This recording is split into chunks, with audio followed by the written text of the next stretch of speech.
Hi, this is JP Morgan. Today on the Slanted Lens, we're out here in Zion, and I've got with me Cheyne Walls. He's an award-winning landscape photographer. He's got a gallery down in Laguna Beach. He's here to show us the 5 things that he feels like every landscape photographer should have in their camera bag. It's been incredible working here with Cheyne because he truly knows his stuff, and I've learned a lot. I'm not an expert in landscape photography, but he is, and he's here to share the 5 things that he thinks every landscape photographer should have in their camera bag. So what's number 1? Number 1, you never see people carrying it, but you got to, it's so important, the tripod. Yeah, we were walking up on the trail here and there's nobody carrying a tripod. Yeah, to get that fine art, really good shot, the camera can't move. You need the tripod, it holds it steady, lets you do so many more things than having to sit there and hold the camera. One of the reasons that Cheyne uses that tripod is because he rarely shoots anything that isn't in a longer exposure, like a second, 2 seconds, 4 seconds, 8. It does a lot of long exposure, right? Yes, and you can't do that handheld. You really need the tripod. The camera cannot move. That's one of the worst things that can happen, is the camera moving. Plus he's shooting just at sunrise or just at sunset. That's what we did this morning. And so, long exposure. Long exposure, again, you can't do that handheld. It's gotta be anchored down. Okay, so number 2.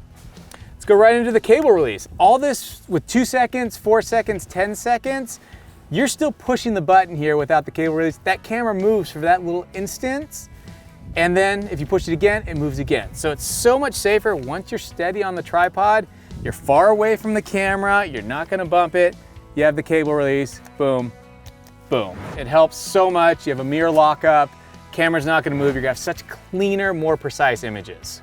Okay, so what's number 3?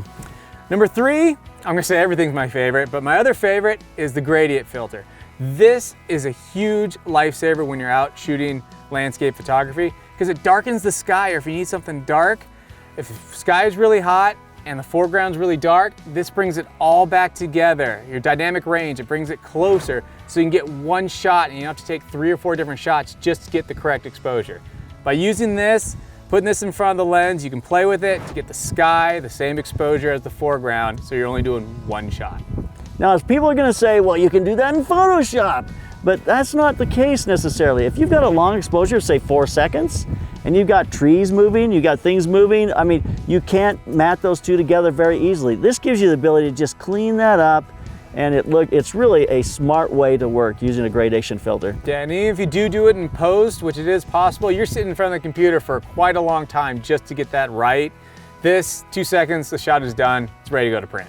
So number 4 is something that I think is really essential, and most people have forgotten that they even exist, but it makes all the difference in the world, and that is? The light meter.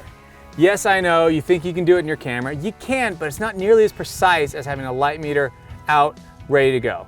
Also too, this takes AA batteries. Those AA's in this thing will last years. Instead of spending the battery power of your camera to light meter, take different exposures to find your right exposure, by then you have 6 shots, filling up your card, and the battery, it takes a lot of power for the camera to read those different spots. This, click, boom, you got your exposure, and more accurately. Yeah, absolutely, and going through the camera is a reflective meter reading. Always an instant meter reading is much better because you're just taking the light that falls onto the subject, and that tells you you're not getting fooled by white snow, you're not getting fooled by black mountains, you're not getting fooled by any of that kind of stuff. It's like, this is the light that's falling onto the camera. Tell me how you meter, show us how you meter. Well, like we talked about, you put the bulb up and you face it totally up. It's accepting all the light that's falling on the mountains or the hills behind. So usually what I do, I'll do it pretty much straight up depending on the scene. If it's like this with the mountains are kind of facing towards us, I will tilt it a little bit because those mountains are gonna reflect the light a little bit differently. So I'll just pan it up, do a quick click. That'll give my reading. That's how I set my camera. Number 5 is something we love here at the Slanted Lens. The gray card. And you don't need to be carrying a big old gray card. These little sleeves work just fine, and this hones your exposure to get the correct white balance, and you don't have to depend on your camera because you only have a few settings on your camera. This hones your Kelvin temperature to be perfect, so everything looks great. So you just set that out in front of the camera. As soon as you think the light is right, your exposure is right, you put that in for the first frame. Yes, real quick, click. And some cameras, you can set the white balance via on your camera, or you can do it in post. You just have to get your color checker, click on that, everything's neutral, you get the best color. So we love the SpyderCHECKR by Datacolor. That's just a small little sleeve you can take out and put in front of you. I did it this morning, put it in front of my camera. Got a great shot that just gives me the ability to go in and to set the color balance immediately when you're going back and working with those raw files. It's very fast in the workflow. So there you have it, 5 things every landscape photographer should have in their camera bag. Shane and I have just put together a download that's going to teach you all the things you need to know to be able to go from beginner to more advanced doing outdoor landscape photography.